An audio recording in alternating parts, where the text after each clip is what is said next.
வணக்கம். இன்றைய திருக்குறள் கல்வி அதிகாரம். கற்க கசடர கற்பவை கற்ற பின் நிற்க அதற்கு தக.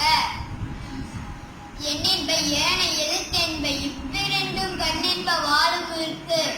கண்ணுடையார் என்பவர் கற்றோர் முகுத்திரண்டு புன்னறியார் கல்லாரவர். ஒப்ப தலைக்கூடி உள்ள பிதல் அனித்தே பொருளுக்கு. உடையார் முன் நின்றார் பொறிய கற்றாம் கற்றாம் கரையாரே கல்லாரவர். கட்டணி தூரும் மணிக்கேணி மாந்தர்க்கு கட்டணி தூரும் அறிவு. யாராலும் நாடாமல் ஊராமல் எண்ணூறுவன் சாந்துனியன் கல்லாரவாறு. ஒருமைக்கண் தான் கற்ற கல்வி ஒருவருக்கு